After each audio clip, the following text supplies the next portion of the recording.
নমস্কার, আপনাদের সকলকে স্বাগত জানাই। ঘরের মাঠে বাংলাদেশ টেস্ট সিরিজে ভারতীয় দলে থাকবেন কারা? এক নজরে দেখে নিন সম্ভাব্য দল। ভারতের শ্রীলঙ্কা সফর হতাশাজনকভাবে শেষ হয়েছে এবং তারা আয়োজক দলের বিপক্ষে 3 ম্যাচের ওয়ানডে সিরিজ 0-2 ব্যবধানে হেরেছে।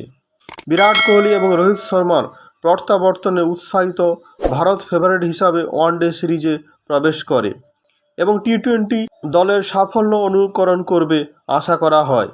কিন্তু ভারতীয় ব্যাটসম্যানেরা লঙ্কান স্পিনারদের বিরুদ্ধে লড়াই করতে না পারায় প্রথমটি টাই হওয়ার পর শেষ দুটি ওয়ানডে ম্যাচ হেরেছে।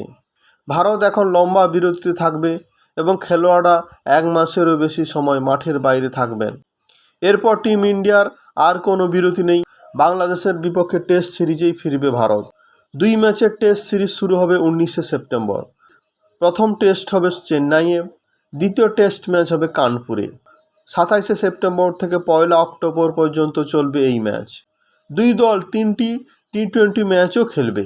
শ্রীলঙ্কা সিরিজে পারফরম্যান্সের ভিত্তিতে কারা টেস্ট দলে জায়গা করে এবং গম্ভীর দলে কি নতুনত্ব নিয়ে আসে তার উপর নজর থাকবে সকল ক্রিকেট প্রেমীর।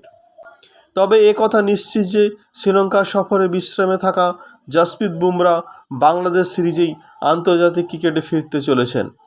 সরফরাজ খান, ধ্রুব জুরেল, আকাশদীপ এবং রবিচন্দ্র অশ্বিনের মতো অনেক খেলোয়াড় দীর্ঘ আন্তর্জাতিক বিরতির পরে ফিরে আসবেন বলে ভারতীয় দলের সেটআপে অনেক পরিবর্তন হবে। এই বছরের শুরুতে ইংল্যান্ডের বিপক্ষে খেলা টেস্টে অংশ নেওয়া এই খেলোয়াড়দের সঙ্গে যোগ দেবেন রবীন্দ্র জাদেজা অশ্বিনের পাশাপাশি অক্ষয় প্যাটেল দলে জায়গা পেতে পারেন। এদিকে চোট পুরোপুরি সেরে ওঠার কাছাকাছি মোহাম্মদ শামি, তার জিমের ভিডিও প্রায় ভাইরাল, সুতরাং তিনিও ফিরতে পারেন বুমরাদের জুটিদার হিসাবে।